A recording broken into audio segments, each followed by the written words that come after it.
araw po sa lahat ng taga-subaybay ng Abot Kamay na Pangarap. Ito nga ngayon ang kaganapan dito sa Abot Kamay na Pangarap.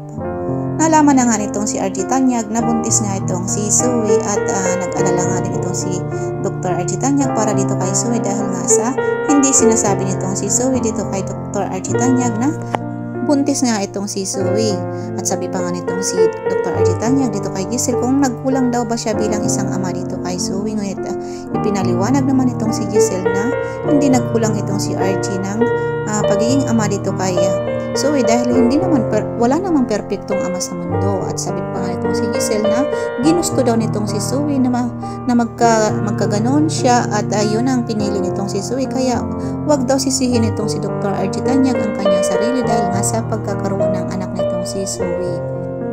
At sinabi na nga din itong si Zoe dito kay RG Tanyag ang kanyang pagbubuntis, at ito nga si Dr. RG Tanyag ay sinabi niya nga din dito kay Zoe na kahit ano pa daw ang mangyari ay hindi niya pababayaan itong si Zoe at magiging anak niya pa rin ito sa kanyang turing dito kay Zoe.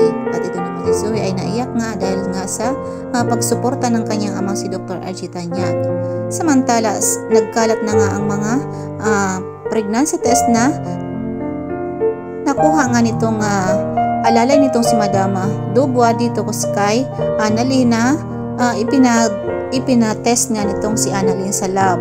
At ito nga ay idinikit-dikit nga sa mga dingding ng hospital ng Apex. At ito nga si Annalyn ay nagulat nga nang binigyan nga ito nitong si nurse iba ng kopya nga nitong pregnancy test nitong si Zoe. At ito pa nga alalay nga nitong si Madam Dubois na pinagbibintangan niya itong si Annalyn na siya daw ang nagkalat ng pregnancy test result na yon, at itong si Annalyn daw ang nagdikit-dikit doon sa dingding ng Apex.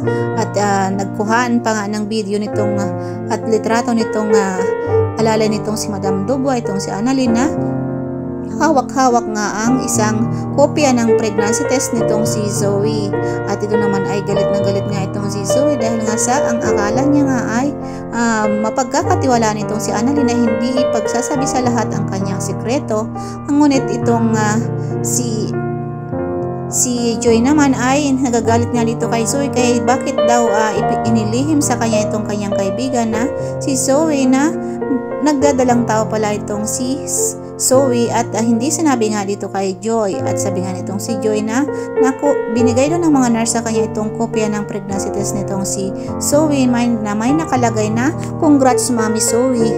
At iyon nga ay ipinagtaka nga nitong si Zoe kung bakit nagkaroon ng kopya nito itong si Joy. At nagkalat na nga ito dito sa buong Apex at ito nga ang lahat ng ito ay kagagawan nga nitong alalay nitong si Madam Dubois dahil nga sa gusto nilang makaganti nga dito kay Annalyn at dito na rin sa buong Tanyag para siraan sila dito kay Zoe para makuha nga nitong si Madam Dubois ang loob nitong si Zoe dahil nga sa pagiging bastos nga nitong si Zoe at lagi niya na lamang dinededma ang kanyang lolang si Madam Dubois, kaya nagawa na nga sila ng paraan para daw makuha nila ang atensyon nitong si Zoe.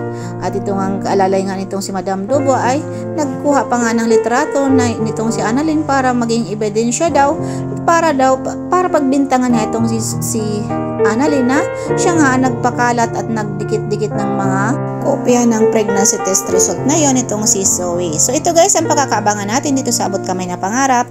Maraming salamat po sa panonood na aking mga video. Paki-like and subscribe na rin po ng aking channel and paki-bell all na din po ng notification bell para po updated po kayo sa lahat ng mga videos na i-upload ko. Maraming salamat po, iniingat po tayong lahat. God bless us.